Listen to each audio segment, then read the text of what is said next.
शुक्लाम्बरधरं विष्णुं शशिवर्णं चतुर्भुजं प्रसन्नवदनं ध्यायेत् सर्वविघ्नोपशान्तये। आपदामपहर्तारं दातारं सर्वसम्पदां लोकाभिरामं श्रीरामं భూయో భూయో నమామ్యహం అని నా రామచంద్రమూర్తికి నమస్కారం చేసుకుని మన అరణ్యకాండలో 10 సర్గలు పూర్తి చేశాము. అయితే పోయిన వారము నన్ను ఒక ప్రశ్న వేశారు. మనుస్మృతిలో కొన్ని వారాలుగా వాక్కుల గురించి మాట్లాడుకుంటూ వస్తూ ఉన్నాము. అందులో ఒక మాట అన్నాను, అడగకుండా ఎవరికి సలహా చెప్పరాదు అని. మరైతే రాముడు అడగకుండానే సీతమ్మ సలహా చెప్పింది కదా, ఎందుకు అని నన్నొక ప్రశ్న వేశారు. దాని గురించి చూసుకుందాం. అడగకుండా సలహా చెప్పరాదు. ఎందుకు అంటే 2 ప్రాబ్లమ్స్ ఉంటాయి. అడగకుండా సలహా చెప్పిన వాడి వైపు నుంచి వీడు పాపము ఆ అవతల వాడికి మంచి జరుగుతుంది హితం అనుకుని, వాడికి ప్రియంగానే చెప్తున్నాను అనుకుని సత్యమే చెప్తాడు పాపము. సత్యము, హితము, ప్రియము అని 3 లక్షణాలు ఆ వాక్కుకి ఉన్నాయి. కానీ అవతల వాడికి వినాలన్న ఉద్దేశం లేదనుకోండి. అటువంటప్పుడు వాడు వినకపోతే ఈ చెప్పిన వాడు చాలా బాధపడతాడు. నేను చెప్పిన మాట వినాలి అని పట్టుదలలకు పోయాడంటే మాత్రము వివాదాలతో కూడి ఉంటుంది ఇంకా అక్కడ వ్యవహారము. గొడవలవుతాయి. ఎంత సలహాలైనా సరే అడగకుండా చెప్పామంటే గొడవలయ్యే ప్రమాదం ఉన్నది అనుకుంటే చెప్పకుండా ఉండడము చాలా మంచిది. అయితే సలహా అడిగినా అడగకపోయినా చెప్పినప్పుడు గొడవలు అవ్వకుండా ఉండేందుకు కొన్ని లక్షణాలుండాలి ఆ చెప్తున్న సలహాకి. సలహా ఒకవేళ హితకరము, ప్రియము, సత్యము అయిన మాట చెప్పినప్పుడు వాళ్ళు అడిగినా, వాళ్ళు అడక్కపోయినా 2 సందర్భాల్లో మనం ఒకవేళ సలహా చెప్పామంటే, దానివల్ల గొడవలయ్యే ప్రమాదమున్నది, మనస్తాపాలు కలుగుతాయి, మొహాలు మాడ్చుకుంటారు. వింటారో, వినరో అనుకున్నప్పుడు చెప్పకుండా ఉండడమే మంచిది. అయితే అడిగినా, అడగకపోయినా సలహా చెప్పినప్పుడు అది మంచికే దారి తీస్తుంది. గొడవలు కలగవు. యాక్చువల్‌గా శ్రేయస్సు కలుగుతుంది అన్న స్థితి ఉండాలి అంటే దానికి కొన్ని లక్షణాలుండాలి. అటువంటి వాక్కులకు ఆ విధంగా సలహా చెప్పడానికి కొన్ని లక్షణాలుండాలి. వాటిని మన సీతమ్మ, రామచంద్రమూర్తి ఇద్దరూ కలిసి చూపించారు మనకి 9, 10 సర్గల్లో. వాటిని చూసుకుంటూ వెళ్దాం. చాలా జాగ్రత్తగా చూసుకోవాలి. మాటలు చాలా జాగ్రత్తగా ఉండాలి. మనము ఎంత ఆలోచించి మాట్లాడాలి అంటే రామచంద్రమూర్తిది ఒక్కటే మాట. ఆయన ఒక మాట అన్నారు అంటే వెనక్కి తీసుకోవాల్సిన అవసరం లేకుండా అంటారు. అంత జాగ్రత్తగా ఆలోచించి అంటారు అని అర్థం. అన్నాక ఇంకా ఏదో తప్పనిసరిగా బలవంతంగా ఇంక ఇష్టమున్నా లేకుండా అన్నాం గదా అని చేయడం అట్లాంటివి గావు. రామచంద్రమూర్తి వెనక్కి తీసుకోవాల్సిన అవసరం లేకుండా అంటారు ఏదైనా అన్నారంటే. రామచంద్రమూర్తి ఒక మాట అన్నారు అంటే అన్నాక వెనక్కి తీసుకోరు అన్నదాన్ని మనం ఎట్లా అర్థం జేసుకోవాలంటే, వెనక్కి తీసుకోవాల్సిన అవసరం లేకుండా ఆచరించగలిగే విధంగా ఆయన ముందే మొత్తం ఆలోచించుకొని అంటారు. కాబట్టి మనం గూడా రామచంద్రమూర్తి, సీతమ్మ ఎట్లా మాట్లాడుకుంటున్నారు అని చూసి నేర్చుకోవాల్సి ఉన్నది. అందుకనే వాల్మీకి మహర్షి రాసిచ్చారు. వాళ్ళిద్దరు మాట్లాడుకుంటూ ఉన్నారు. అసలు మొదటిసారి ఇంత సుదీర్ఘంగా వాళ్ళిద్దరు మాట్లాడుకుంటే చూసాం మనము. దాన్ని అంత తొందరగా వదిలిపెట్టి ఎట్లా వెళ్తాము? వాళ్ళు ఏం మాట్లాడారు? వాళ్ళ మాటల్లో ఏమేమి ఉన్నాయి? వస్తువు ఏదైనా కావచ్చు. ఏదో ఒక కథ చెప్పింది సీతమ్మ, ఏదో విషయం గురించి మాట్లాడింది. విషయం గాదు అక్కడ ముఖ్యము. కథ ముఖ్యం గాదు. పద్ధతి ముఖ్యము. ఏమి కూడి వచ్చాయి ఆ వాక్కుల్లో అన్నది చూసుకోవడం అత్యవసరం మనకు. కాబట్టి చూసుకుంటూ వెళ్దాం. ముందు 9వ అధ్యాయంలోకి సీతమ్మ మాట్లాడిన దాంట్లోకి వెళ్తూ ఉన్నాను. సీతమ్మ 19వ అధ్యాయంలో మొదలు పెడుతూనే రామచంద్రమూర్తితో మాట్లాడబోతూనే ఆమె ఎటువంటి మాటలు స్టార్ట్ చేసింది. ఇవన్నీ ఆ వాక్కులకుండవలసిన లక్షణాలు. కాబట్టి జాగ్రత్తగా చూడాలి. ఆమె ఏ సబ్జెక్ట్ మ్యాటర్ గురించి మాట్లాడుతుంది, అందులో ఏమి ఎగ్జాంపుల్ చెప్పింది కథగా. ఆ 2 విషయాలు మనం పక్కన పెడదాం. మాట్లాడుతున్న మాటలెట్లా ఉన్నాయి అని చూద్దాం. ఒకటి హృద్యంగా ఉండాలి. మధురంగా ఉండాలి అంటే ప్రియం ముఖ్యము. సత్యము, హితము, ప్రియము అని 3 భాగాలుంటాయి వాక్కుకు. అందులో ప్రియం. అసలామె ముందు చెప్పడమే ప్రియంగా మొదలుపెట్టింది. కాక ఆమె చెప్తున్న మాట స్నిగ్ధతతో కూడి ఉన్నది. స్నేహంతో ఉంది. స్నేహం ముఖ్యము. కాబట్టి సెకండ్ విషయం ఏంటంటే, వాక్కులకు ప్రియము, హితము, సత్యము 3 ఉండాలి. అవి కాక చెప్తూ ఉన్నది ఏ విధంగా చెప్పాలి? స్నేహంతో చెప్పాలి. స్నేహం అంటే అంత చనువుండాలి. కాబట్టి సలహా మనము ఎవరికి చెప్పొచ్చు అంటే, ఉండవలసిన మొదటి లక్షణము, మనం ఎవరికి సలహా చెప్తున్నామో, వాళ్ళతో మనకు అటువంటి చనువుండాలి. అటువంటి చనువు, సాన్నిహిత్యం ఉండాలి. ఒకవేళ చనువు లేకపోతే, క్లోజ్‌నెస్ స్నేహం లేకపోతే, సలహా చెప్పడానికి వీల్లేదు. చెప్తే అది పని చేయదు. ఆ క్లోజ్‌నెస్ ఉండాలి. ఒకళ్ళకొకళ్ళు సన్నిహితులై స్నేహంతో ఉండాలి. ఆ చనువుండాలి. ఆ తర్వాత ఆ హృద్యము, స్నేహము అయిపోయిన తర్వాత 13 శ్లోకంలో ఇదంతా మళ్ళీ మధ్యలో ఉన్నవని మాటలన్నీ ఆమె ఏం చెప్పింది అన్నది ఇంక మనము కథగా చూసుకోవట్లేదు గదా! ఓన్లీ ఆమె చెప్తున్న మాటల్లోని లక్షణం చూస్తున్నాము. కాబట్టి ఇక్కడ ఆమేం చెప్తున్నది 13 శ్లోకంలో హితము. పైన మనము ప్రియం చూసాం గదా! హితం ఇక్కడ. రెండోదొచ్చేసింది. ఆమె సత్యమే చెప్తుంది కాబట్టి మూడోదొచ్చింది. ఆమె ఎందుకంటుంది, "నేను నిన్ను చూస్తూ ఉన్నాను రామా! నీలో ఎక్కడా కోరికలు లేవు. నువ్వెప్పుడు మిథ్యావాక్యం పలకడం నేను చూడలేదు" అని ఆమె చెప్తున్నది చూసింది చూసినట్టు చెప్తుంది కాబట్టి సత్యమొచ్చేసింది. ఇక్కడ మొదటి శ్లోకంలో ప్రియమొచ్చింది. ఇంకా తర్వాత ఆమె చెప్తున్న దాంట్లో సత్యమొచ్చింది. ఇప్పుడు మూడోది కూడా వచ్చింది అందులోకి. హితమొచ్చేసింది. కాబట్టి సత్యము, ప్రియము, హితమైన మాట చెప్తున్నదామె. ఈ మూడిట్లలో ఏది ఒక్కటి తగ్గినా, ఇంకా ఆ మాట అసత్తయిపోతుంది. అది పనికి రాకుండా అహితమైన మాటయిపోతుంది. అప్రియమైన మాటయిపోతుంది. ఆ 3 ఉండాలి మనం మాట్లాడే మాటల్లో. తర్వాత చెప్తున్నది శ్రేయస్సును కోరి చెప్పాలి. కాబట్టేమైంది? ఇద్దరికీ కామన్ గ్రౌండ్ ఉండాలి. క్లోజ్‌నెస్ ఉండాలని చూసుకున్నాం గదా! ఇప్పుడు ఇద్దరికీ కామన్‌గా ఒక గోల్ ఉండాలి. కామన్ గోల్ ఏమి? ఇద్దరు శ్రేయస్సు కాంక్షించాలి.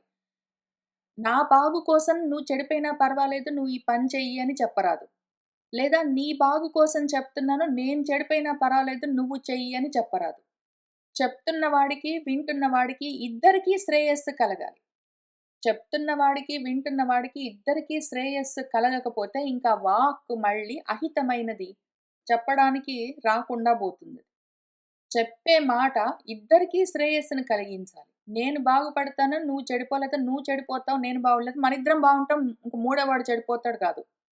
చెప్పుకుంటున్న మాట ఎందుకు? ఏదో ఒక పని చేయడం గురించి. చేస్తూ ఉన్న పని ఎప్పుడూ శ్రేయస్సు కలిగించాలి. దానికి సంబంధించిన అందరికి. కాబట్టి ఇది తప్పనిసరిగా వాక్కులో ఉండవలసిన ఇంకొక లక్షణము. శ్రేయస్సు హితమైపోయిన తర్వాత మళ్ళీ ఆమె కొన్ని మాటలు చెప్తూ ఉన్నది. విషయం చెప్తూ ఉన్నది. చెప్పి ఇవన్నీ చాలా జాగ్రత్తగా రాసుకొనొచ్చాను. అందుకని చూసుకుంటూ చెప్తూ ఉన్నాను. మళ్ళీ స్నేహము. స్నేహం లేకుండా అంటే ఆ చనువు లేకుండా సలహా చెప్తే పని చెయ్యదు. అసలు వినను గూడా వినరు.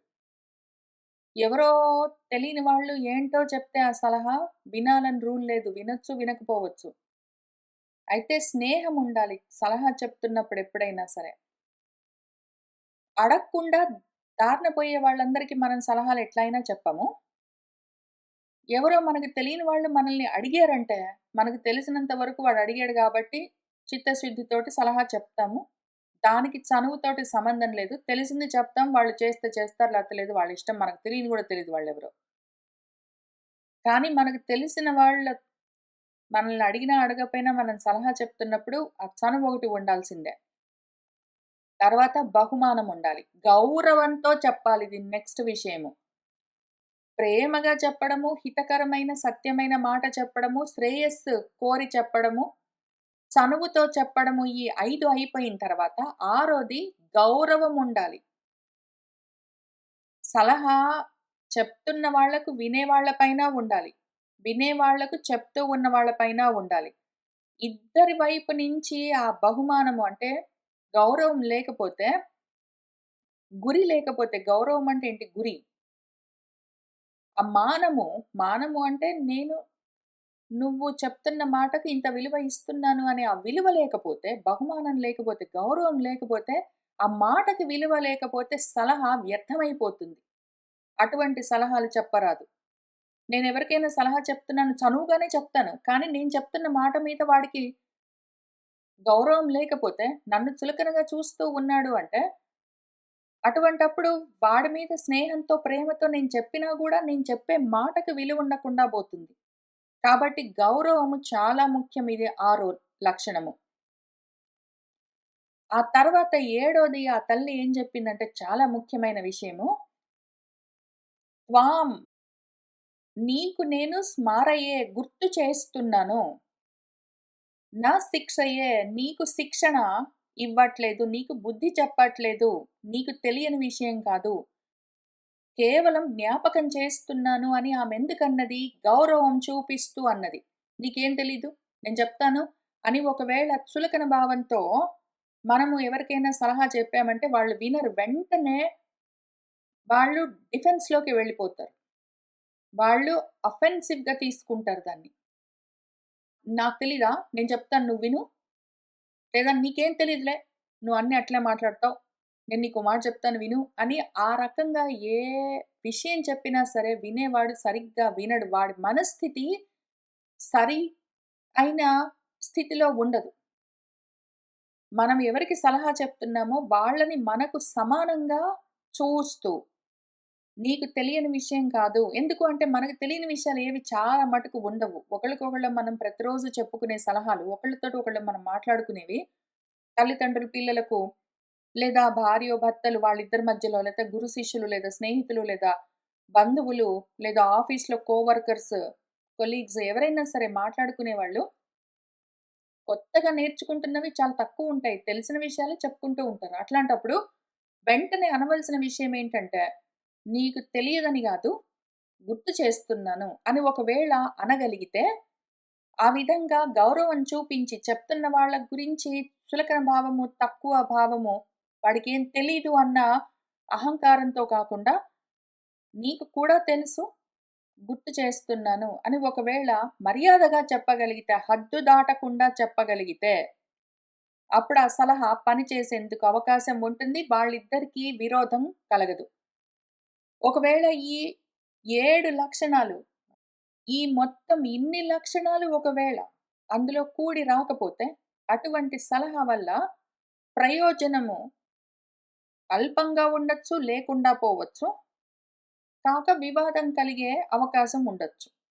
కాబట్టి అతి జాగ్రత్తగా ఇన్ని లక్షణాలున్నాయా, లేవా నేను చెప్పే సలహాలో అని చూసుకోవాలి.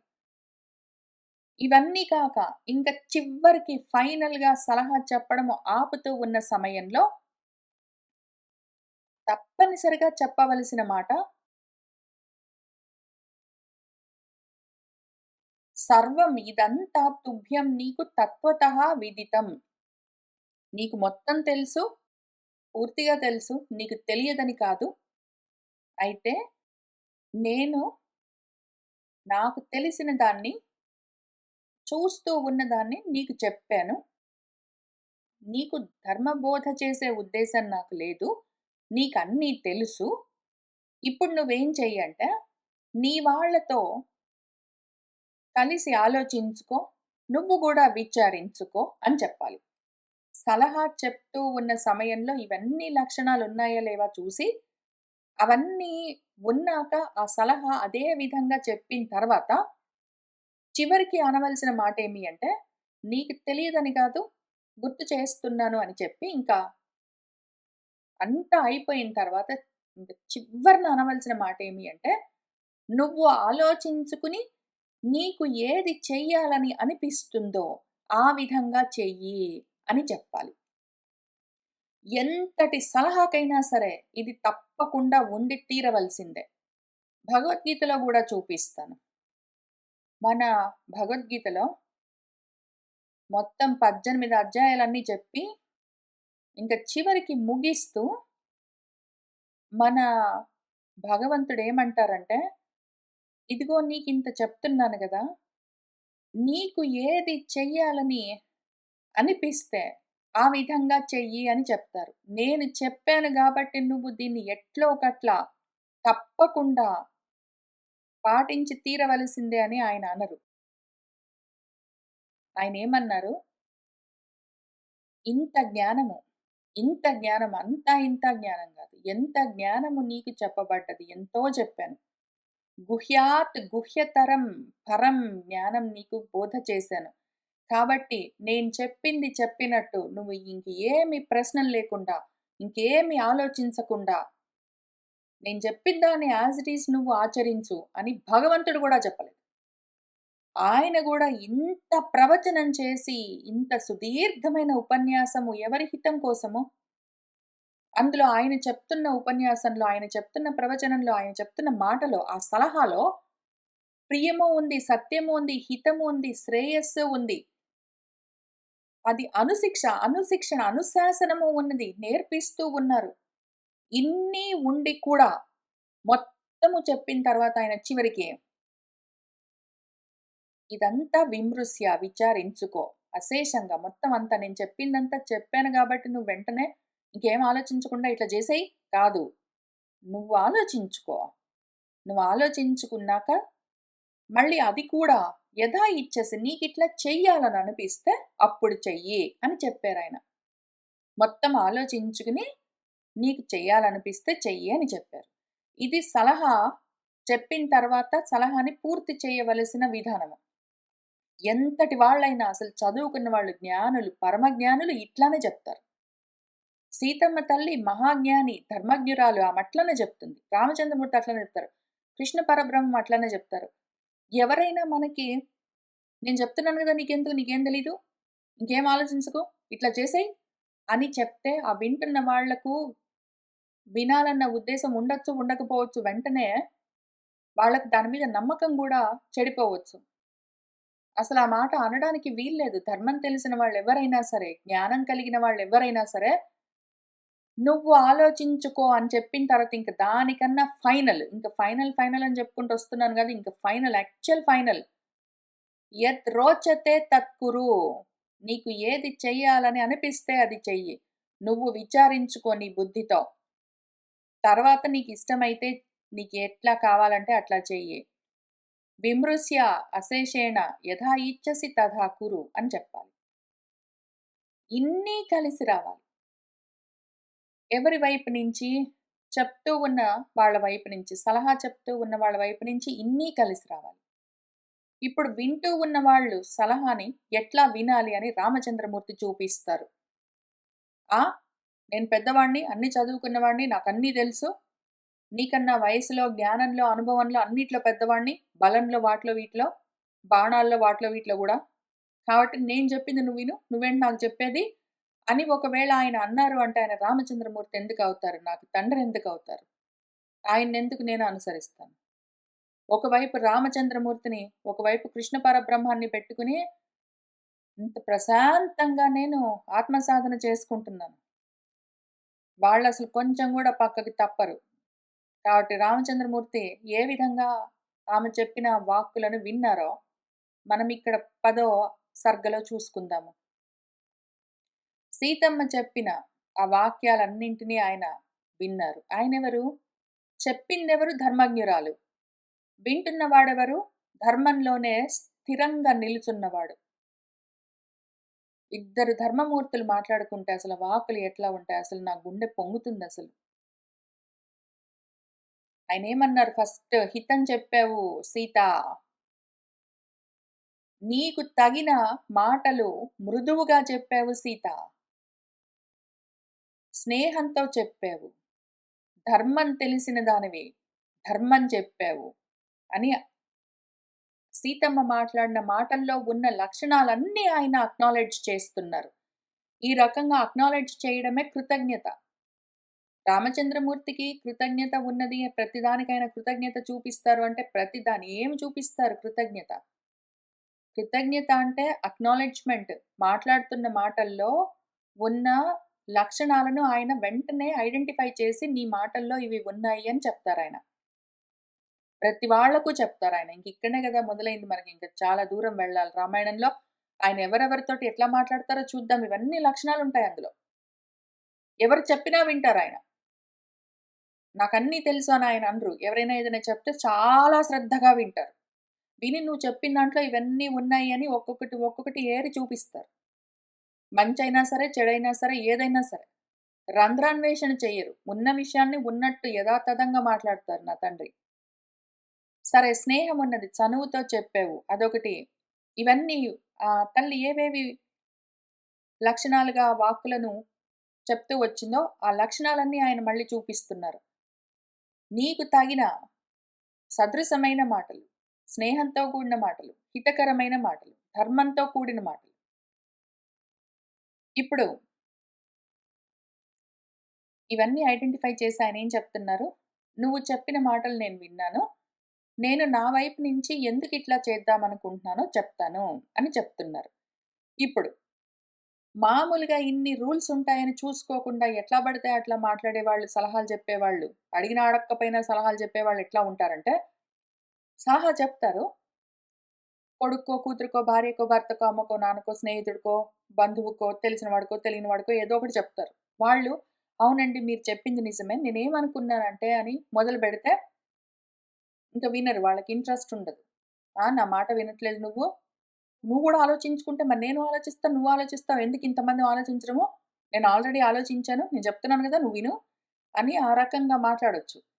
వినేవాళ్ళు ఈ సమయంలో అంతవరకు సలహా విన్నవాళ్ళు, "నువ్వు చెప్పింది నేను విన్నాను. నా వైపు నుంచి చెప్తున్నాను" అనగానే, అంతవరకు సలహా చెప్తూ ఉన్నవాళ్ళు ఇప్పుడు చెప్పడం ఆపేసి వినడం మొదలుపెట్టాలి. యాక్టివ్ లిజనింగ్ ఉండాలి. సలహా చెప్పడానికి, వినడానికి ముఖ్యంగా ఉండవలసిన లక్షణాలు అన్నీ దానికి ఉండవలసిన లక్షణాలే. అందులో ఉండవలసిన ఇంకో లక్షణం ఏంటంటే, ఆ పెయిర్ యాక్టివ్ లిజనింగ్ తోటుండాలి. చెప్తూ ఉన్నవాడు, వింటూ ఉన్నవాడు యాక్టివ్‌గా వింటూ ఉండాలి. ఎవరైనా యాక్టివ్‌గా చెప్తున్నప్పుడు, చెప్తున్నవాడు చెప్తుంటే వింటున్నవాడు అంత శ్రద్ధగా వినాలి. మన రామచంద్రమూర్తి అంత శ్రద్ధగా సీతమ్మ చెప్పింది మొత్తం విని, ఇప్పుడు ఆయన చెప్పడం మొదలుపెడుతూ, "నువ్వు చెప్పింది విన్నాను. నేను చెప్తున్నాను" అన్నారు. ఇంకప్పుడు సీతమ్మ యాక్టివ్ లిజనర్‌గా మారింది. రామచంద్రమూర్తి ఇంకా ఆయన వైపు నుంచి ఆయన ధర్మం చెప్తున్నారు. ఇంకా ఆయన వైపు నుంచి ఆమె చెప్పిన విషయానికి ఎక్స్‌ప్లనేషన్ ఆయన వైపు నుంచి ఆయన ఏమనుకుంటున్నారు అని చెప్పుకుంటూ వచ్చారు. ఆ తర్వాత 20వ శ్లోకంలో మళ్ళీ ఆయనేమన్నారు, "నా మీద స్నేహంతో, అనురాగంతో, సుహృద్భావంతో నాకీ మాటలన్నీ చెప్పావు. నువ్వు చెప్పింది నిజమే. ధర్మంతో కూడి ఉన్నది. స్నేహంతో, చనువుతో చెప్పావు. నా మంచి కోసం చెప్పావు. మృదువుగా సుహృద్భావంతో చెప్పావు. నా మీద అనురాగమున్నది" అని అన్నీ చెప్పి, అయితే సీత, ఈ విధంగా నువ్వు నాకు సలహా చెప్పినందుకు చాలా సంతోషించాను అని చెప్పారు. సలహా వింటున్న వాళ్ళు చేయవలసిందేంటంటే, ఎవరైనా సలహా చెప్తే చివరి దాకా విని, నువ్వు నాకు నా మీద ప్రేమతో, దయతో, సుహృద్భావంతో ధర్మం చెప్పావు. నా వైపు నుంచి చెప్తున్నాను అని వాళ్ళు చెప్పదలుచుకున్న ఎక్స్‌ప్లనేషన్ చెప్పిన తర్వాత ఇంక చివరికి ఎండింగ్ చేస్తూ, నువ్వు నాకు చెప్పినందుకు చాలా సంతోషిస్తున్నాను అని చెప్పాలి. తప్పనిసరిగా చెప్పాలి. అంటే థాంక్స్ చెప్పడం. నువ్వు నా కోసం ఇంత ఆలోచించి చెప్పావు థాంక్ యూ అని చెప్పాలి. తల్లైనా సరే, తండ్రైనా సరే, పిల్లలైనా సరే, భార్య, భర్త, స్నేహితులు ఎవరైనా సరే, సలహాలు మనం ప్రతిరోజు ఒకళ్ళకొకళ్ళం చెప్పుకుంటాం. కాబట్టి సలహా చెప్పిన వాళ్ళని తప్పనిసరిగా అక్నాలెడ్జ్ చేయాలి. తర్వాత సలహాకి థాంక్స్ చెప్పాలి. ఇవన్నీ ఉండడం వల్ల లాభమేమి అంటే గొడవలు రావు. అందుకని. ఆ తర్వాత నువ్వు నాకు ఇష్టం చెప్పావు. హితం చెప్పావు, ఇష్టం చెప్పావు, సత్యం చెప్పావు, ధర్మంతో కూడి ఉంది గాబట్టి, నేను చాలా సంతోషించాను అని చెప్పి ఆయన ఇంకా ముఖ్యమైన మాటన్నారు. ఆ తల్లి ఏమన్నది, "నేను నీకు బోధ చెయ్యట్లేదు. నేను నీకు బోధించట్లేదు. కేవలం జ్ఞాపకం చేస్తున్నాను" అన్నది గదా! కేవలము నీకు జ్ఞాపకం చేస్తున్నాను. శిక్షణ నేర్పించడం లేదు అని చెప్పింది. అది ఆమె మర్యాద. ఆమె మర్యాదను ఆమె పాటిస్తూ నేను నీకు నేర్పించడం లేదు. నీకు తెలియని విషయం కాదు. నీకు కేవలం గుర్తు చేస్తున్నాను గౌరవంతో అన్నది. రామచంద్రమూర్తి సలహా పుచ్చుకుంటున్నవారు. ఆయన ఎంత మర్యాదగా, ఎంత గౌరవంగా, ఎంత మంచి మాట అంటారంటే ఎవరైనా సరే ఇష్టమైన వాళ్ళకే అనుశాసనం చేస్తారు. ఇష్టం లేని వాళ్లకు అనుశాసనం చెయ్యరు అన్నారు. అనుశాసనం ఎవరికి చేస్తారు? శిష్యులకు చేస్తారు. నువ్వు నాకు గురువుగా సలహా చెప్పావు. నేను శిష్యుడిగా విన్నాను. ఇష్టమైన వాళ్ళకే ఎవరైనా శాసనం అంటే అనుశాసనం అంటే నేర్పించడం చేస్తారు. నువ్వు నాకు నేర్పించావు అని ఆయన ఆ సలహా చెప్తున్న వాళ్ళని గురువుగా అంగీకరించారు. ఎప్పుడైనా సరే ఇది చాలా ముఖ్యమైన విషయము. ఎవరు సలహా చెప్తూ ఉంటారో, ఎవరైతే ధర్మాన్ని చూపిస్తూ ఉంటారో, సలహా చెప్పడం అంటే ఎప్పుడైనా ధర్మం చూపించడమే. "నువ్వు ఇట్లా చెయ్యి బాగుంటుంది" అని చెప్పడమే గదా! ధర్మం చూపించడం. ధర్మం చెప్తున్న వాళ్ళు ఎప్పుడూ గురుస్థానంలో ఉంటారు. వింటూ ఉన్నవాళ్ళు అడిగినా అడక్కపోయినా చెప్తూ ఉన్నవాళ్ళు చనువుతో హితము, ప్రియము, సత్యము, శ్రేయస్సు కోరి విచారించుకో అని చెప్తూ హృద్యంగా ఏదైనా మాట చెప్తే అప్పుడు ఆ చెప్తున్న వాళ్ళు గురువులై ఉంటారు. వింటున్న వాళ్ళు ఎప్పుడూ శిష్యుడి స్థానంలో ఉండి వినాలి. భార్య ఒకవేళ భర్తకి చనువుతో, ప్రేమతో ధర్మాన్ని చెప్తూ ఉన్నది అంటే ఆమె ధర్మాన్ని బోధిస్తున్నది నా గురువు అన్న ఉద్దేశంతోటే భర్త వినాలి. భర్త ఒకవేళ ధర్మం చెప్తూ ఉంటే నా భర్త గురువుగా నాకు నేర్పిస్తున్నాడు అన్న ఉద్దేశంతోటే భార్య వినాలి. తల్లిదండ్రులు చెప్తుంటే పిల్లలు అట్లానే వినాలి. పిల్లలు చెప్తుంటే తల్లిదండ్రులు అట్లా వినాలి. ఇదే పద్ధతిలో ఒకవేళ ఎవరైనా సలహా చెప్తూ వింటూ ఉన్నారంటే ఆ రిలేషన్‌షిప్ చాలా స్ట్రాంగ్‌గా ఉంటుంది. ఇక్కడ గూడా మన పరబ్రహ్మము ధర్మం చెప్పారాయన అర్జునుడికి. శిష్యుడు అర్జునుడు ఆయన చెప్తున్న ప్రవచనాన్ని, అనుశాసనాన్ని ఆయన ధరించవలసి ఉన్నది. చెప్తూ ఉన్నవాడు గురువై ఉన్నారు. ఎప్పుడూ ఇంతే గురు శిష్య సంబంధం ఉంటుంది. దాన్ని ఎంత అందంగా, ఎంత హృద్యంగా, ఎంత ఘనంగా చూపించారో రామచంద్రమూర్తి, సీతమ్మ తల్లి. వయస్సు చూసి నువ్వు నాకన్నా చిన్నవాడివి, నువ్వు నాకన్నా పెద్దవాడివి, లేతే నువ్వు నాకన్నా తక్కువ చదువుకున్నావు, నువ్వు నాకన్నా అది చేసావు, ఇది చేసావు ఇవన్నీ గాదు ముఖ్యం అక్కడ. చెప్తూ ఉన్నవాడు ధర్మం చెప్తూ ఉన్నాడు అంటే, వింటూ ఉన్నవాడు అంత జాగ్రత్తగా వినవలసి ఉంటుంది. వాళ్ళిద్దరికీ ఆ రిలేషన్‌షిప్ ఉండాలి. ఈ రిలేషన్‌షిప్ లేకుండా సలహా ఒకవేళ ఒకడు చెప్పాడు, ఒకడు విన్నాడు అంటే మాత్రము అది పని చెయ్యదు. పైగా గొడవలవుతాయి. ఇన్ని సార్లు పైగా గొడవలవుతాయి, అది పని చేయదు, పైగా గొడవలవుతాయని ఎందుకు చెప్తున్నాను అంటే, మళ్ళీ ఇదే రామాయణంలో సలహా పని చెయ్యకపోగా గొడవలవ్వడము మనకు కనిపిస్తూనే ఉన్నది. రావణాసురుడని ఒకడున్నాడు. వాడు సలహా ఎవరైనా చెప్తే వినడు, పైగా గొడవలు పెట్టుకుంటాడు. వాడు దానివల్ల ఏమైంది చెడిపోయాడు. ఇదే సీతమ్మ తల్లి. ఇంతే ధర్మమూర్తి. ఇంతే హితం కోరి, శ్రేయస్సు కోరి, సత్యమైన మాటని రావణాసుడికి గూడా జెప్పింది. చెడిపోకుండా ఉండరవరే అని. ఆహా! అసలు యాక్చువల్‌గా సీతమ్మ తల్లి రావణాసుడిని అడిగింది గూడా. ఒరేయ్ రావణ! నీకు మంచి చెప్పేవాడెవ్వడు నీ చుట్టుపక్కల లేరా? ఉన్నా నువ్వు వినట్లేదా? అని అడిగిందామె. అసలు మన చుట్టుపక్కల మనకు మంచి చెప్పేవాడు ఒక్కడు గూడా లేడు అంటే ఇంకది చాలా దౌర్భాగ్యమైన జీవితం. నిజంగా లేరని గాదు. మనం వినట్లేదు అని అర్థం. అసలు నిజంగా మంచి చెప్పేవాడు మన చుట్టుపక్కల ఒక్కడు గూడా లేడు అన్నది అసలెక్కడ ఉండదు. నిజంగా గూడా నాకెవ్వడు లేడు మంచి చెప్పేవాడు ఒక్కడు లేడు నాకు అని ఎవడైనా అనుకున్నాడు అంటే, వాడు ఎవరు చెప్పినా వినట్లేదు అని అర్థం. అహంకారంతో ఉంటాడు వాడు, మూర్ఖత్వంతో మొండి పట్టుదలలతో ఉంటాడు వాడు. అంతా నాకే తెలుసనుకుంటాడు. ఎవడు చెప్పినా వినడు అని అర్థము. ఆ రకంగా ఉన్నవాళ్ళు ఏమైపోతారు అని రామాయణం చాలా జాగ్రత్తగా చూపిస్తూ వస్తూ ఉంటుంది. మనము రావణాసురుడు ఎట్లా మాట్లాడతాడో చూద్దాము. రావణాసురుడు చెప్పే మాటలు చూస్తే ఇంకప్పుడు అసలు ఎట్లా ఉండకూడదో తెలుస్తుంది. మారీచుడు గూడా అదే మాట అడుగుతాడు. రావణ, నీకెవ్వరు నీ చుట్టుపక్కల మంచి చెప్పేవాళ్ళు లేరా? ఉన్నా నువ్వు వినట్లేదా? అని పాపం ఆయన గూడా అడుగుతాడు. ఎవ్వరు సలహా చెప్పినా సరే మనవాడు వాళ్ళతోటి గొడవ బెట్టుకోవడం, హింసలకి వెళ్ళిపోవడం, వాడు చెడిపోవడమే తప్ప, వాడికి సలహా చెప్పిన వాళ్ళు ఎందుకు చెప్తున్నారని వినేంత శ్రద్ధ లేదు, వాడికంత బుద్ధి లేదు. అట్లాంటి వాళ్ళు ఏమైపోతారు? ఈ విషయం గురించి ఎక్స్‌ప్లెయిన్ చేయడం కోసం రామాయణంలో ఎంత దూరము ఎన్ని విషయాలు రాస్తూ వచ్చారో మన వాల్మీకి మహర్షి. ఎంత జాగ్రత్తగా, శ్రద్ధగా తెలుసుకుంటూ, నేర్చుకుంటూ, ఆచరిస్తూ వెళ్ళవలసిన విషయమో ఇది. చాలా ముఖ్యమైన విషయాలివన్నీ. పిల్లలు ఒకవేళ ఏదైనా ఒక మంచి మాట చెప్తున్నారు అంటే తల్లిదండ్రులు శిష్యులై వినవలసిందే. ఇంత జాగ్రత్తగా రామచంద్రమూర్తి విన్నట్టు వినాలి. సలహా చెప్తున్న వాళ్ళు తల్లిదండ్రులైనా సరే సీతమ్మ చెప్పినంత జాగ్రత్తగా వినాలి. నేను చెప్తాను నువ్వు విను గాదు. నువ్వు ఆలోచించుకో అని చెప్పాలి. ముందు ముఖ్యంగా ఉండవలసింది అంత చనువుండాలి. అంత చనువుండాలి. ఇద్దరూ ధర్మమూర్తులై ఉండాలసలు. ఇంకా అన్నిటికన్నా ముఖ్యము. ఇద్దరికీ ధర్మం తెలిసుండాలి. అందులో ఒకడు అధర్మాత్ముడయ్యాడంటే రావణాసురుడిలాగా చెప్తే వినడు మొండివాడైతే, అట్లాంటి వాళ్ళ దగ్గర సలహాలన్నీ పనిజేయవు. నీ కొడుకో, కూతురో, భార్యో, భర్తో, అమ్మో, నాన్నో ఎవరు వాళ్ళు మాట వినరంటే ఇంక అట్లాంటి వాళ్ళకి చెప్పి ఉపయోగం లేదు.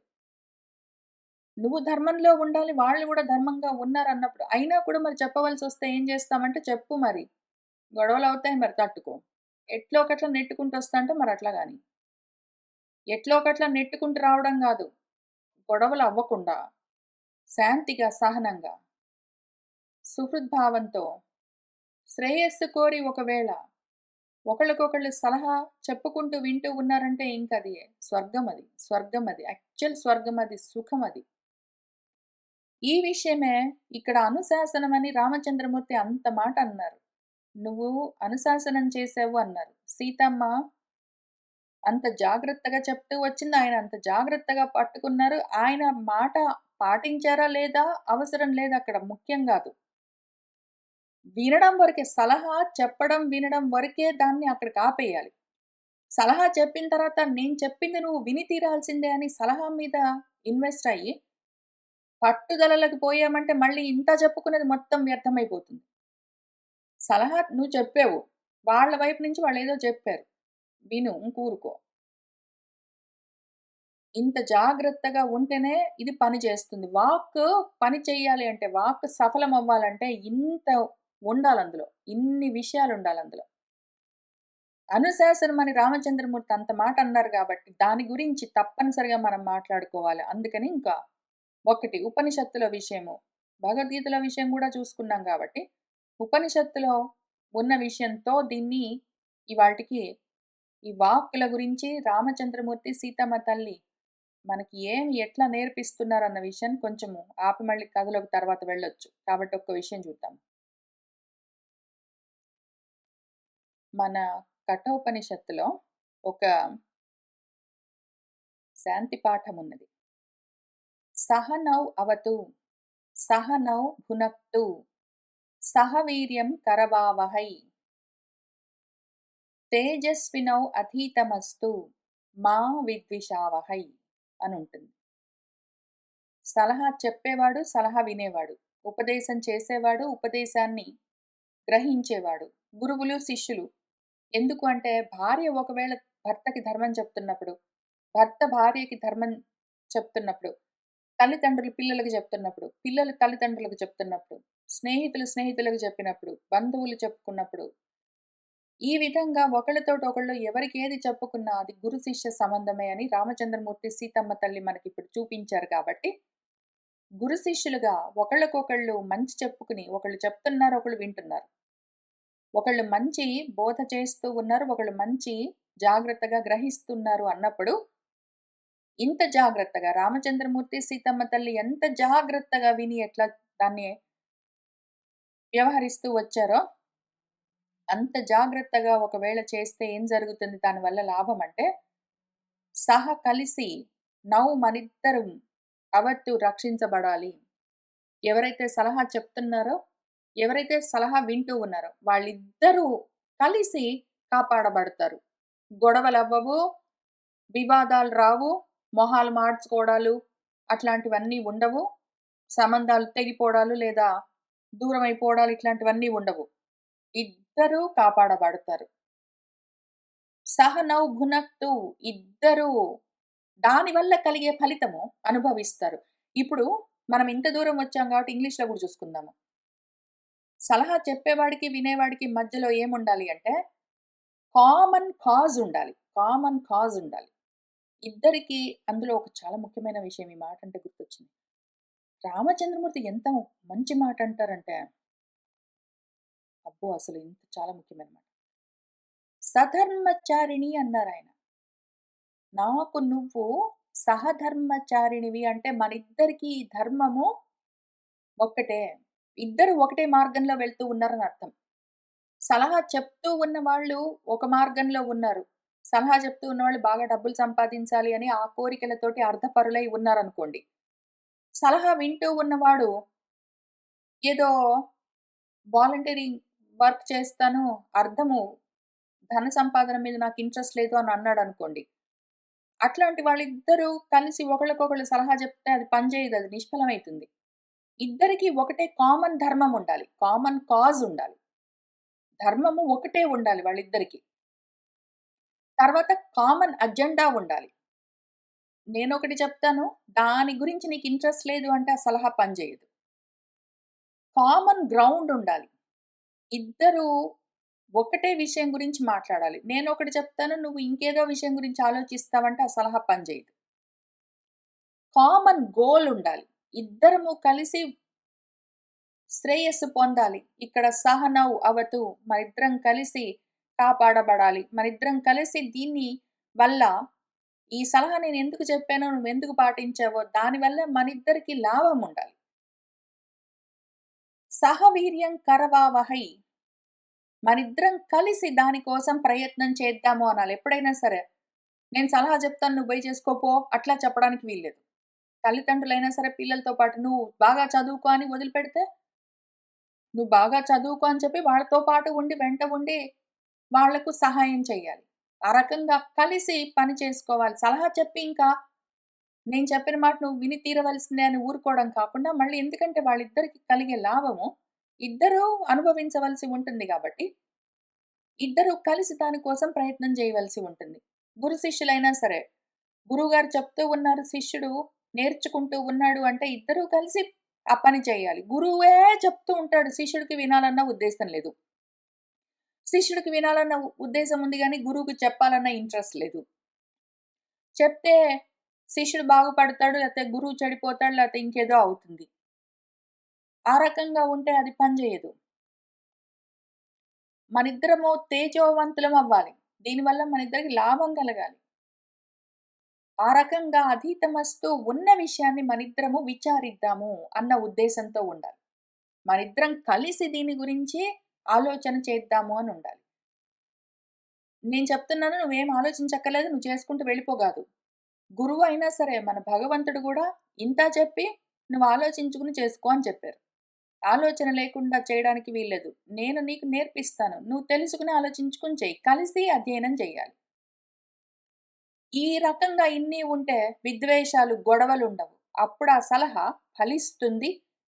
వాళ్ళిద్దరికీ శ్రేయస్సు కలుగుతుంది. ఆ రకంగా ఉండడం ఎట్లా అని ఎంత జాగ్రత్తగా కథగా చూపిస్తూ వాల్మీకి మహర్షి రాసిచ్చారు. 2 సర్గలు రాసిచ్చారు. రామచంద్రమూర్తికి తెలియని విషయమా? సీతమ్మ చెప్పవలసిన అవసరమేమి? చెప్తే గూడా ఆయనేమి వినలేదు. ఆమె చెప్తే నాకు తెలుసులే పో అన్నాడు. అని ఈ రకంగా అర్థం చేసుకోవడం కోసం కాదు అక్కడ పెట్టిందంత కథ మన వాల్మీకి మహర్షి. సీతమ్మ తల్లి, రామచంద్రమూర్తి ఎంత జాగ్రత్తగా వాళ్ళు దాన్ని ఆచరించి ఈ విధంగా చెయ్యండి అని మనకు నేర్పిస్తూ ఉన్నారు. మార్గోపదేశం చేస్తూ ఉన్నారు గురువులై, ధర్మమూర్తులు. ఈ విధంగా కామన్ అండర్‌స్టాండింగ్ ఉండి, కామన్ గోల్స్ గురించి, కామన్ సెన్స్‌తో కలిసి సహ అంటే కామన్ అని అర్థము. కలిసి చేస్తే అటువంటి సలహా పని చేస్తుంది. ఇప్పుడు ఇంతసేపటి నుంచి చెప్పుకుంటున్నాము. 2 సర్గల్లో మన రామచంద్రమూర్తి, సీతమ్మ తల్లి చూపించారు. ఇందులో ఏ ఒక్కటి తగ్గినా 2 వైపుల నుంచి ఇంకా సలహా పనిచేయదు. అట్లాంటప్పుడు చెప్పకుండా ఉండడమే నయం. అది దాని గురించిన విషయము. నేర్పించిన నా తల్లిదండ్రులకు నమస్కారము. ఇంకా మళ్ళీ కొంత కథలోకి వెళ్తాము. అగ్రతః ప్రయయౌ రామః సీతా మధ్యే సుమధ్యమా పృష్ఠతః తు ధనుష్పాణిః లక్ష్మణః అనుజగామః. ఇంకా ఆ విధంగా మన సీతమ్మ ధనుస్సు, బాణాలు, కత్తులు అవన్నెందుకు పట్టుకున్నావు రామా? ఏ కోరిక ఉన్నది నీకు? ఏ కోరిక లేకుండా ఆ క్రౌర్యం ఎందుకు నీకు? వాళ్ళని వీళ్ళని చంపుతానని ఎందుకు ప్రతిజ్ఞలు చేశావు అంటే, క్రౌర్యంతో చెయ్యలేదు సీత. దాని వెనకాల ఏ కామము లేదు. నా ధర్మం అనుకుని చేస్తున్నాను అని ఆయన చెప్పారు. ఆ తల్లి సంతోషించింది. ఇంక వాళ్ళు అదే ధనస్సు, అవే బాణాలు, అవే కత్తులు పుచ్చుకునే మన రాముడు, లక్ష్మణుడు, సీతమ్మ తల్లితో పాటు ఆ అడవంత రమ్యమైన తపోవనాలన్నీ తిరుగుతూ ఉన్నారు. ఏ విధంగా అంటే రామచంద్రమూర్తి ఈసారి అగ్రతః ప్రయయ్యో ఆయన ముందు నడుస్తూ ఉన్నారు. సుమధ్యమ చక్కటి అందమైన మన సీతమ్మ తల్లి మధ్యలో నడుస్తూ ఉన్నది. మన లక్ష్మణస్వామి ధనుష్పాణిహి అయి ధనుస్సు పట్టుకుని పృష్ఠతః అనుజగామః వెనకాల నడుస్తూ ఉన్నారు. తౌ పశ్యమానౌ వివిధాన్ శైలప్రస్థాన్ వనాని చ నదీః చ వివిధాః రమ్యాః జగ్మతుః సీతయా సహ. తౌ వాళ్ళిద్దరూ రామచంద్రమూర్తి, లక్ష్మణస్వామి ఇద్దరు సీతయా సహా సీతమ్మ తల్లితో పాటు వివిధాన్ శైలప్రస్థాన్ రకరకాల కొండ చర్యల్లో వనాలను రకరకాల రమ్యమైన నదులను పశ్యమానవు చూస్తూ జగ్మతుహు వెళ్తూ ఉన్నారు. ఏమేం చూస్తూ ఉన్నారంటే చాలా చూస్తూ ఉన్నారు. సారసాన్ చక్రవాకాంచ నదీ పులిన చారిణః సరాంసి చ సపద్మాని యుక్తాని జలజైః ఖగైః యూథబద్ధాంశ్చ పృషతాన్ మదోన్మత్తాన్ విషాణినః మహిషాంశ్చ వరాహాంశ్చ నాగాంశ్చ ధృమవైరిణః. ఆ విధంగా వాళ్ళు ఎవరెవరితో పాటు మిగిలిన మునులందరూ గూడా వస్తూ ఉన్నారు గదా! రామచంద్రమూర్తితో పాటు. వాళ్ళందరూ కొంచెం మాకు రాక్షసుల వల్ల బాధలుగా ఉన్నాయి ఇక్కడ అంటే, సరే నేను చూసుకుంటానని జెప్పారు. వాళ్ళందరూ కలిసి సుతీక్ష్ణుడి ఆశ్రమానికొచ్చారు. ఇంకా సుతీక్ష్ణుడి దగ్గర ఆ రాత్రికి ఉండి పొద్దున్నే లేచి రామచంద్రమూర్తి మేమందరం ఆశ్రమ పదాలు అట అట తిరిగి చూస్తూ వస్తాము అని చెప్తే, సరే అని సుతీక్ష్ణుడు వెళ్ళు రామా చాలా ఉంటాయి ఇక్కడ అందమైన ప్రదేశాలు ఎన్నో ఉంటాయి. చూసిరా అన్నీ, అన్ని మునుల ఆశ్రమ పదాలను దర్శించిరా అని చెప్పి పంపించారు గదా! ఇంక వాళ్ళు బయలుదేరి వెళ్తూ ఉన్నారు. దారిలో సారస పక్షులు అంటే సరస్సుల దగ్గర, నీళ్ళ దగ్గర ఉండే పక్షులు, నీటి పక్షులు, నీటి బాతులు అని పిలుస్తారు. నీటి కొంగలు అవన్నీ. చక్రవాక పక్షులు. ఆ నదులకు ఉన్న పులినములు అంటే ఇసుక తిన్నెల్లో నడుస్తూ పద్మాలతో కూడి ఉన్న జలజైః ఖగైః యుక్తాని ఆ నీళ్ల చుట్టూ ఉండే రకరకాల పక్షులుంటాయి మరి. బాతులు, హంసలు, బెగ్రు పక్షులంటారు అవన్నీ. వాటితో పద్మాలతో కూడి ఉన్న సరస్సులను వాటన్నింటిని అందంగా చూస్తూ నడుస్తూ ఉన్నారు. యూథబద్ధమైన అంటే గుంపులు గుంపులుగా జతలు గట్టి ఉన్న వృషతాన్ చుక్కలు చుక్కలుగా ఉన్న జింకలు, లేళ్ళు అనర్థము. మదోన్మత్తాన్ విషాణినః మత్తించి మత్తెక్కి ఉన్న కొమ్ములతో ఉన్న మహిషాలతో కూడి ఉన్న ఆ ప్రాంతాలన్నీ. వరాహాలు అడవి పందులతో, నాగాలు ఏనుగులతో, ఈ ఏనుగులెట్లా ఉన్నాయి ద్రుమ వైరిణః ఆ ఏనుగులు గుంపులు గుంపులుగా వెళ్ళిపోతూ ఉంటే చెట్లన్నీ కూలిపోతూ ఉన్నాయి దారులన్నీ తయారవుతూ. వీటన్నింటిని చూస్తూ మన వాళ్ళందరూ వెళ్తూ ఉన్నారు. తే గత్వా దూరమధ్వానం లంబమానే దివాకరే దదృశుః సహితాః రమ్యం తటాకం యోజనాయతం. తే వాళ్ళు అట్లా గత్వా వెళ్తూ వెళ్తూ ఉంటే సాయంత్రానికి దివాకరే లంబమానే సూర్యుడు పడమటి దిక్కు నుంచి కిందికి జారుతూ ఉండగా చాలా దూరం ఆ అధ్వానంలో అధ్వానం అంటే మార్గం అని అర్థం. ఆ మార్గంలో చాలా దూరం అట్లా వెళ్లారు. సాయంత్రం అవుతూ ఉన్నది. అప్పుడక్కడ ఒక యోజనాయతం ఒక యోజనం అంటే 8 మైళ్ళ పొడుగ్గా ఉన్న పెద్ద తటాకం ఒక అందమైన తటాకము వాళ్ళందరూ సైతాహ దదృశు వాళ్ళందరూ వెళ్తూ ఉన్నారు. పెద్ద తడాకం ఒకటి సరస్సు కనిపించింది. అదెట్లా ఉన్నది? పద్మ పుష్కర సంబాధం గజయూధైః అలంకృతం సారసైః హంస కాదంబైః సంకులం జలచారిభిః. పద్మాలతో పుష్కరాలంటే కలువలతో సంబాదం కిక్కిరిసి ఉన్నది. దాని నిండా సరస్సు నిండా ఎన్ని పద్మాలు, కలువలు పూసి ఉన్నాయో గుత్తులు గుత్తులుగా. గజయూధైః అలంకృతం ఆ చుట్టుపక్కల ఏనుగులు గూడా మంచినీళ్ళు తాగుతూ, పద్మాలతో ఆడుకుంటూ తిరుగుతూ ఉన్నాయి.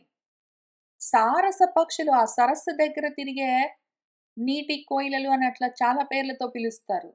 హంసలున్నాయి. కాదంబాలంటే గూడా హంసల్లో ఒక రకము. కొంచెం ఏదో నలుపు వర్ణంలో కొంచెం బూడిద రంగులో ఉండే హంసలు.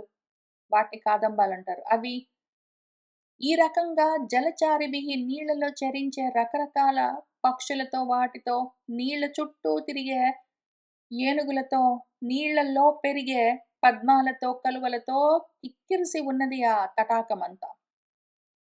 ప్రసన్న సలిలే రమ్యే తస్మిన్ సరసి శుశ్రువే గీతవాదిత్ర నిర్ఘోషః నతు కశ్చన దృశ్యతే.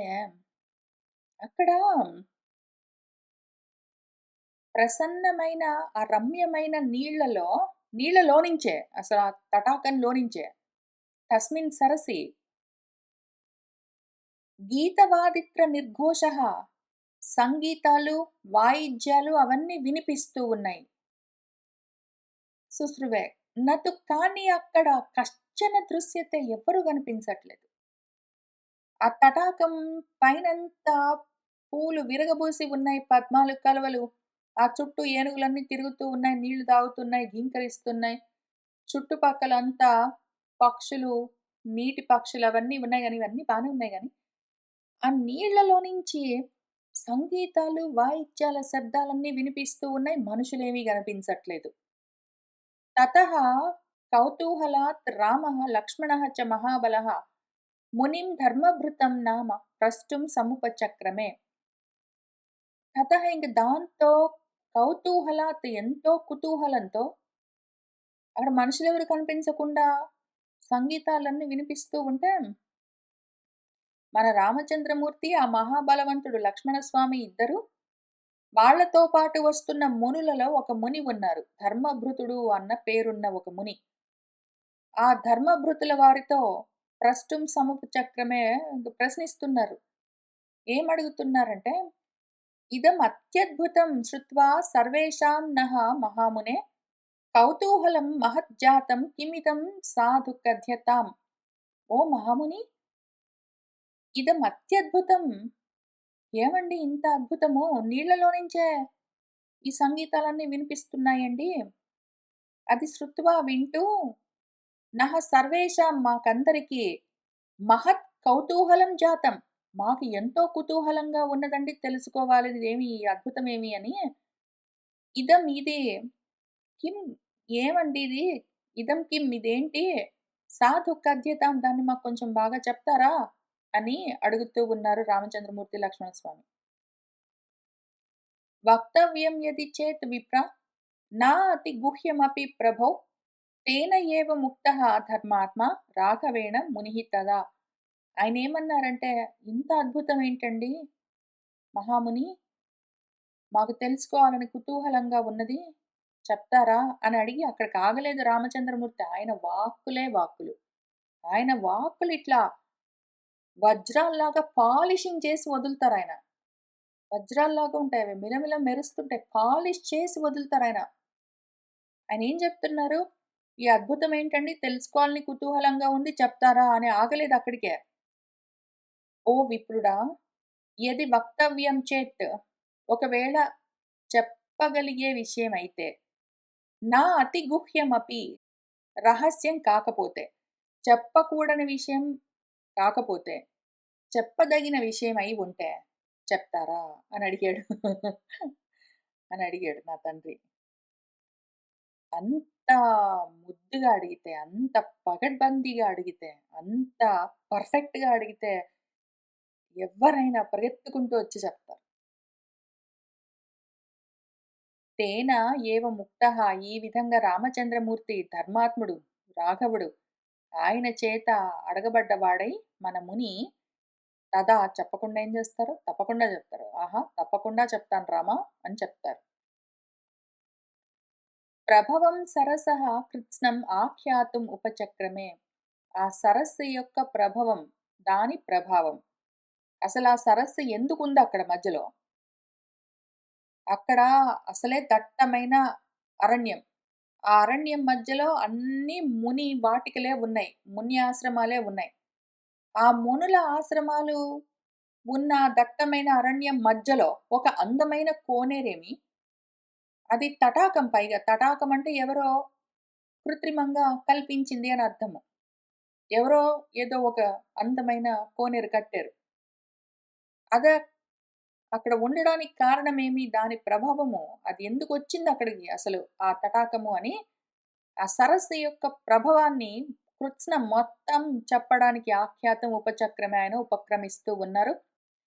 ఆయనేమంటున్నారంటే మన ముని ధర్మభృతుల వారు, ఇదం పంచాప్సరః నామ తటాకం సార్వకాలికం. ఇది పంచాప్సరము అన్న ఒక పేరున్న తటాకము.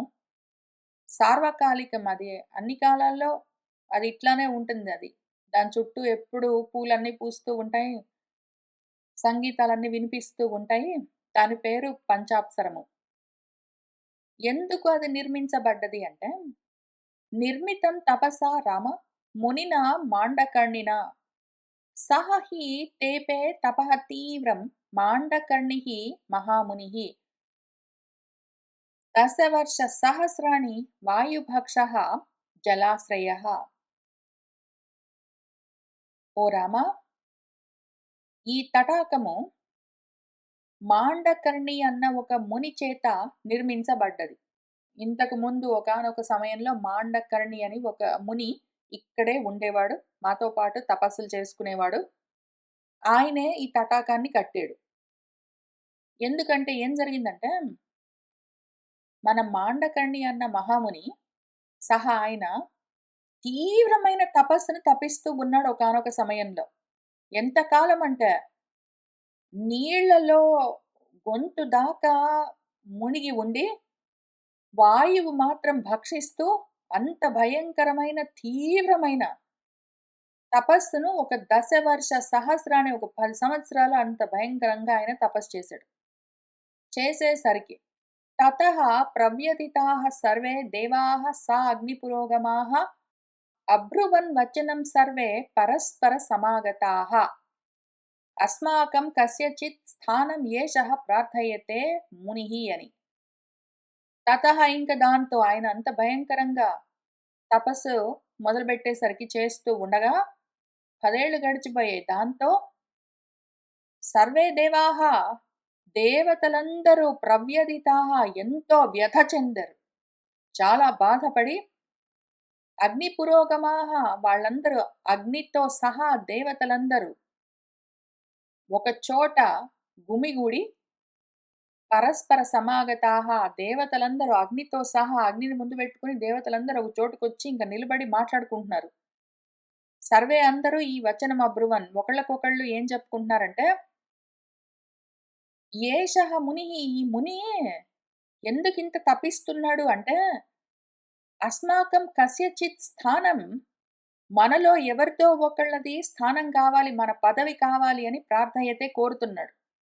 ఇంత తీవ్రంగా తపిస్తున్నాడు ఎందుకు అంటే, మనలో ఎవరిదో ఒకళ్ళ ఉద్యోగం ఊడేటట్టున్నది. మన స్థానాన్ని కోరి ఆయన ఈ విధంగా తపిస్తున్నట్టున్నాడని వాళ్ళనుకున్నారు. ఇతి సంవిఘ్న మనసః సర్వే తే త్రిదివౌకసః తత్ర కర్తుం తపోవిఘ్నం దేవైః సర్వైః నియోజితాః. ఇది ఈ విధంగా ఆలోచించుకుని వాళ్ళందరూ ఒకళ్ళకొకళ్ళు చెప్పుకుని సర్వే అందరూ తే త్రిదివౌకసః ఆ ముల్లోకాల్లో ఉండేవాళ్ళందరూ లేదా స్వర్గంలో ఉండేవాళ్ళు.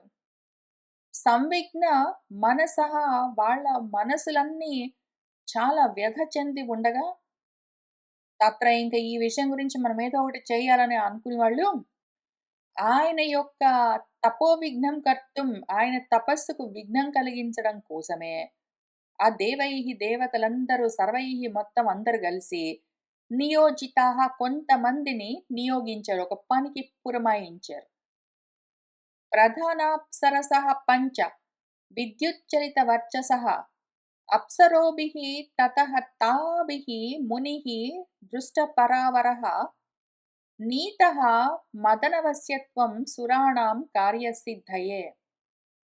దేవతలందరూ కలిసి ఈయన తపస్సుకు విఘ్నం కలిగించాలన్న ఉద్దేశంతోటే అదే ప్రధాన కారణంగా ఒక పంచ ఒక ఐదుగురిని విద్యుచ్చలిత వర్చసః విద్యుల్లతల్లాగా మెరుపు తీగల్లాగా ప్రకాశిస్తున్న వర్చస్సులతో ఉన్న ఐదుగురు ప్రధాన అప్సరసలను పంపించారు.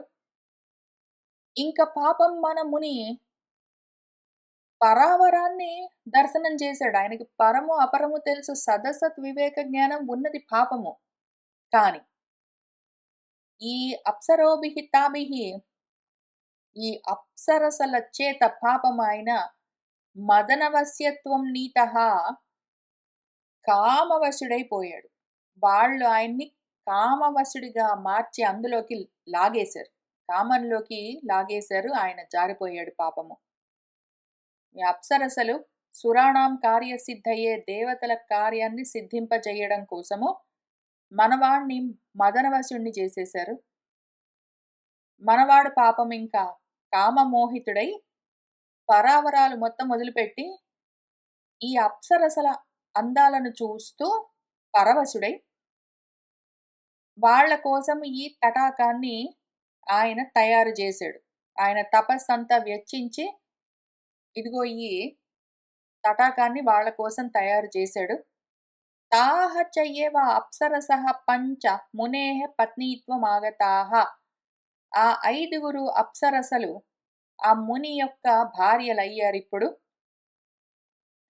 తటాకే నిర్మితం తాసాం అస్మిన్ అంతర్హితం గృహం తథా ఏవ అప్సరసః పంచ నివసంత్యః యథా సుఖం. అందుకని మన ముని ఇప్పుడు ఆ మననము, సదసత్ విచారణ అన్ని పాపము పక్కన పెట్టి తాసాం వాళ్ళ కోసము ఈ తటాకాన్ని నిర్మించి అందులో మళ్ళీ నీళ్ళలో ఎట్లా ఉంటారు కాపురము కాబట్టి అంతర్హితం గృహం ఆ తటాకంలోనే లోపల జలగృహాన్ని వాటర్ హౌస్‌ని నిర్మించాడు. తథా ఏవ అప్సరసః పంచ ఆ ఐదుగురు అప్సరసలు యథాసుఖం చాలా సుఖంగా వాళ్ళకి ఎట్లా ఇష్టముంటే అట్లా సంతోషంగా ఇక్కడే ఆ లోపల తటాకంలోనే వాళ్ళ ఇల్లున్నది. అందులోనే నివసంత్యః నివసిస్తూ ఉంటారు.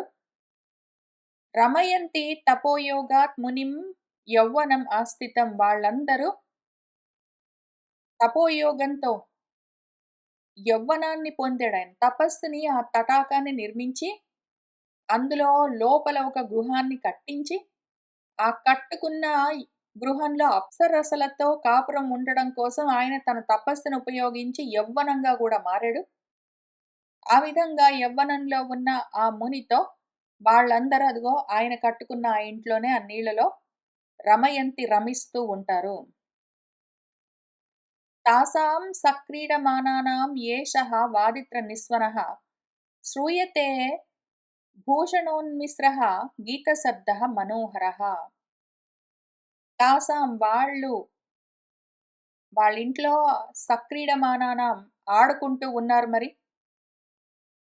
ఈ వాదిత్ర నిస్వనః ఏషః ఈ మొత్తము ఈ వాయిద్యాల సవ్వడంతా వాళ్ళింట్లో నుంచే శ్రూయతే వినిపిస్తున్నది వింటున్నారా? ఊరికే సంగీత వాయిద్యాల శబ్దాలే గాదు. గీత శబ్దాలు వాళ్ళు పాటలు గూడా పాడుతున్నారు. ఆ అప్సరసలు వినిపిస్తున్నాయా మనోహరంగా? దాంతో పాటే వాళ్ళు నాట్యాలు చేస్తున్నారో ఏమో కాబట్టి భూషణోన్మిశ్రము. వాళ్ళ చేతులకు వేసుకున్న గాజులు, కడియాలు, వాళ్ళ నడుములకున్న వడ్డాణాలు, వాటికి ఉన్న గజ్జెలు, వాళ్ళ పాదాలకున్న మువ్వలు అవన్నీ గూడా వాళ్ళు నాట్యం అవన్నీ చేస్తుంటే కదులుతూ ఉంటే అవి వినిపిస్తున్నాయి. వాళ్ళు పాడుతూ ఉంటే పాటలు వినిపిస్తున్నాయి. వాళ్ళు వాయిస్తూ ఉన్న వాయిద్యాలు, సంగీత వాయిద్యాల ధ్వని వినిపిస్తున్నది.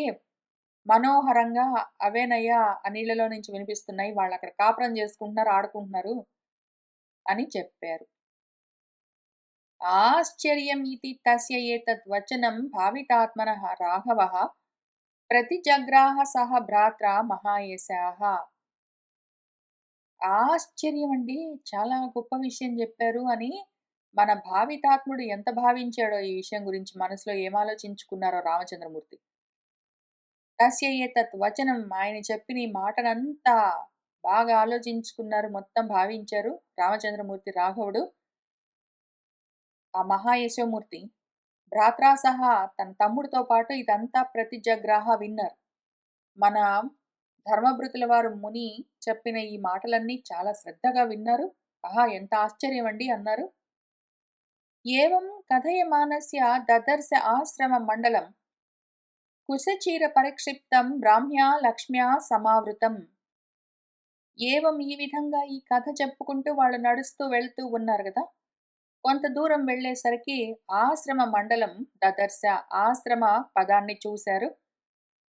ఆ ఆశ్రమం దగ్గరికి వెళ్తూ ఉండగానే అదిగో కొంత దూరంలో అది దట్టమైన అడవి. అడవి మధ్యలో ఎక్కడో వాళ్ళు నడుస్తూ వెళ్తూ ఉంటే తటాకం కనిపించింది. అది చూసి ఇంక నడుస్తూ వెళ్తూనే ఉన్నారు ఆ అడవిలో. ఒకానొక చోట ముని ఆశ్రమాలు వస్తూ ఉన్నాయి అని ఆశ్రమ పదం వస్తూ ఉన్నదన్న సూచనగా కుశచీర పరిక్షిప్తం అక్కడక్కడ కుశలు, దర్భలు, నార చీరలు కనిపించాయి వాళ్లకు. అక్కడక్కడ వాళ్ళు ఆ బట్టలు ఉతికి ఆరవేసుకుంటున్నారో, దర్భలన్నీ తయారు చేసి పోగు చేసుకుంటున్నారో, లేకపోతే వాళ్ళు ఆ దారి గుర్తుపెట్టుకోవడం కోసం చెట్లకే కడుతూ ఉన్నారో, అవన్నీ కనిపిస్తూ ఉన్నాయి. అసలు ఆ మొత్తం ఆ చుట్టుపక్కలంతా బ్రాహ్మ్యా లక్ష్మ్యా బ్రాహ్మీ బ్రహ్మవర్చస్సుతో సమావృతం కూడి ఉన్నది. ప్రవిశ్య సహ వైదేహ్య లక్ష్మణేన చ రాఘవః. మన రామచంద్రమూర్తి లక్ష్మణస్వామితో, సీతమ్మ తల్లితో సహా ఆ ముని వాటంలోకి ముని వాటికలోకి ప్రవేశించి ఉవాస మునిభిః సర్వైః పూజ్యమానః మహాయశాః. అక్కడ మన మహాయశోమూర్తి రామచంద్రమూర్తి మునులతో పాటు గొప్పగా అతిథి సత్కారాలన్నీ గ్రహించి అక్కడ ఉవాస ఇంకా రాత్రికి ఉన్నారు. తథా తస్మిన్ సహ కాకుత్సః శ్రీమతి ఆశ్రమ మండలే ఉషిత్వా తు సుఖం తత్ర పూజ్యమానః మహర్షిభిః. తదా ఇంకా ఆ విధంగా అక్కడికి ఆ ఆశ్రమ పదానికి వెళ్ళిన రామచంద్రమూర్తి, ఆ కాకుత్సుడు సహ ఆయన తస్మిన్ శ్రీమతి ఆశ్రమ మండలే ఆ మంగళకరమైన శ్రీమంతమై ఉన్న బ్రహ్మవర్చస్సుతో, బ్రహ్మ తేజస్సుతో ఉన్న ఆ ఆశ్రమ మండలంలో మహర్షుల చేత పూజింపబడుతూ ఉన్నవాడై సుఖంగా అక్కడ కొంతకాలము నివసించారు. జగామ చ ఆశ్రమాన్ తేషాం పర్యాయేణ తపస్వినాం. ఇంకా ఆయన మాటి మాటికి క్రమంగా అక్కడ ఉన్న ఆ మునుల యొక్క, తాపసికుల యొక్క ఆశ్రమాలను దర్శిస్తూ ఉన్నారు. ఆశ్రమాలకు వెళ్తూ ఉన్నారు. येषाम् उषितवान् पूर्वं सकाशे सः महास्त्रवित् क्वचित् परिदशान् मासान् एकं संवत्सरं क्वचिच्च चतुरः मासान् पञ्च षट् अपरान् क्वचित् अपरत्र अधिकं मासात् अपि अर्धम् अधिकं क्वचित् त्रीन् मासान् अष्टमासांश्च राघवः न्यवसत् सुखम्. మన రామచంద్రమూర్తి ఆ ఆశ్రమ పదంలోకి వెళ్లారు. మునులందరినీ కలిసారు. ఇంకా అక్కడే ఆయన ఒక నివాసాన్ని ఏర్పాటు చేసుకున్నట్టున్నారు. లేదా మునులతో పాటే ఆయన చరిస్తూ ఉన్నట్టున్నారు.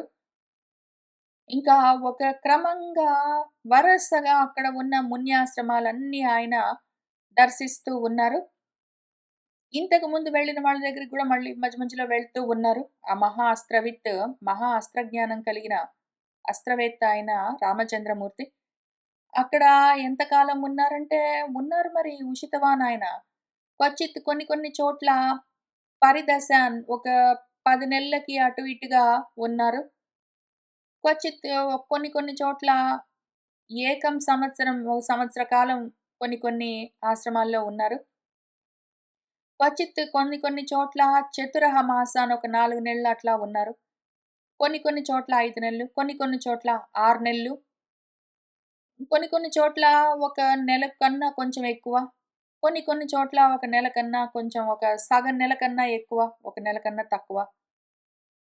కొన్ని కొన్ని చోట్ల 3, 3 నెలలు అట్లా ఉన్నారు. కొన్ని కొన్ని చోట్ల 8, 8 నెలలు అట్లా ఉన్నారు. ఎవరైనా ఈ నంబర్‌లన్నీ లెక్కబెట్టుకుంటున్న వాళ్ళుంటే, బహుశः చూసుకునుంటే ఒక 3 నెలలు, ఒక 4 నెలలు, 8 నెలలు, 5 నెలలు, 6 నెలలు, ఒక నెల, ఒక అర్ధమాసము, ఒక సంవత్సరము, ఒక 10 నెలలు అని ఇవన్నీ లెక్కలు పెట్టుకుంటే నాలాగా మీకొక 4 సంవత్సరాలు అటు ఇటుగా వచ్చుంటుంది. లెక్క తేలుంటుంది. ఆవిడకి 4 సంవత్సరాలు గడిచినట్టున్నాయే అని నేను అనుకునేలోగా, మన వాల్మీకి మహర్షి ఇంకో మాట జెప్పారిక్కడ. తథా సంవసతః తస్య మునీనాం ఆశ్రమేషు వై రమతః చ అనుకూల్యేన యయుః సంవత్సరాః దశ. 10 సంవత్సరాలు గడిచిపోయాయి ఇట్లానే. రామచంద్రమూర్తి అక్కడక్కడక్కడక్కడక్కడక్కడక్కడక్కడ ఆశ్రమ పదాలన్నీ ఆ దండకారణ్యంలోని ఆశ్రమ వాటికలన్నీ, ముని పదాలన్నీ విహరిస్తూ, దర్శిస్తూ, అక్కడక్కడ కొంత కొంత కాలం ఉంటూ మొత్తము ఎంత కాలమయిందంటే తథా ఆ విధంగా తస్య రామచంద్రమూర్తి ఆ విధంగా సమ్మతః అక్కడ కొంతకాలం, అక్కడ కొంతకాలం, అక్కడ కొంతకాలం ఉంటూ మునీనామాశ్రమేషు ఆ మునుల ఆశ్రమాల్లో అనుకూలంగా ఉన్న ప్రాంతాలన్నింట్లో రమతః రమిస్తూ, ఆనందిస్తూ, ఈ విధంగా ఆయన సంతోషంగా గడుపుతూ ఉండగా, ఒక 10 సంవత్సరాలు యయుః గడిచిపోయాయి. 10 సంవత్సరాలయిపోయాయి. మన 14 సంవత్సరాలు అనుకోని మనము నిన్న మొన్నటి వరకు గూడా ఇంకా 14 సంవత్సరాలున్నాయనుకున్నాము. రామచంద్రమూర్తి అడవుల్లో ఎంత కష్టపడతారో పాపము. ఏ సుఖము లేకుండా ఉంటారు. 14 సంవత్సరాలు అవస్థలు పడతారని. ఏమి అవస్థ లేదు. చాలా సుఖంగా ఆడుకుంటూ, పాడుకుంటూ, మునులను దర్శిస్తూ, ధార్మికమైన చర్చలు, శాస్త్ర చర్చలు చేస్తూ, మునులందరూ ఒక చోటున్నారంటే ఏం మాట్లాడతారు? ధర్మం గురించే మాట్లాడతారు. బ్రహ్మం గురించే, వేదం గురించే మాట్లాడతారు. వాటి గురించి విచారిస్తూ ఆయన సంతోషంగా, సుఖంగా 10 సంవత్సరాలు గడిపేశారు. ఇంకా తర్వాత ఆ విధంగా ఆయన పరిసృత్య చ ధర్మజ్ఞః రాఘవః సహ సీతయా సుతీక్ష్ణస్య ఆశ్రమం శ్రీమాన్ పునః ఏవ ఆజగామః. మన ధర్మజ్ఞుడు రామచంద్రమూర్తి సీతమ్మతో పాటు, ఆ ధర్మమూర్తితో పాటు సంతోషంగా ఆడుకుంటూ, పాడుకుంటూ, రమిస్తూ ఆ మొత్తము ముని పదాలలో పరిసృత్య అంతా తిరుగుతూ ఆ మొత్తం ముని వాటికలన్నీ చుట్టి వచ్చారు. మళ్ళీ చివరికి "నువ్వు ఎక్కడికి వెళ్ళినా ఇక్కడికే రా రామా" అని చెప్పారు గాబట్టి. నువ్వు అవన్నీ గూడా ఆ ముని వాటికలన్నీ చూసి సంతోషంగా మధ్యలో చాలా కొలనులుంటాయి, పర్వతాలుంటాయి, సెలయేళ్ళుంటాయి, జలపాతాలుంటాయి, అందమైన చెట్లుంటాయి, పువ్వులుంటాయి, పళ్ళుంటాయి, పక్షులుంటాయి, జంతువులుంటాయి. అన్నీ చూసి, అన్నీ ఆనందంగా చూసి సంతోషంగా అవన్నీ విహరించి, మళ్ళీ నా దగ్గరికి రాని మన సుతీక్ష్ణ వారు చెప్పారు గాబట్టి, మన శ్రీమంతులు రామచంద్రమూర్తి పునః తిరిగి సుతీక్ష్ణుల వారి ఆశ్రమానికి అజగామ వచ్చారు. ఆ తర్వాత ఏం జరిగింది అన్నది మనం ఇక్కడి నుంచి వచ్చే వారం కలిసి కూర్చొని చదువుకుంటూ ముందుకు వెళ్దాం. ఇవాల్టికి ఇక్కడికి ఆపుతున్నాను. సర్వం శ్రీ సీతారామచంద్ర ప్రభు పాదారవిందార్పణమస్తు. మంగళం కోసలేంద్రాయ మహనీయ గుణాత్మనే చక్రవర్తి తనుజాయ సార్వభౌమాయ మంగళం. వేద వేదాంత వేద్యాయ మేఘశ్యామమూర్తయే పుంసాం మోహన రూపాయ పుణ్యశ్లోకాయ మంగళం.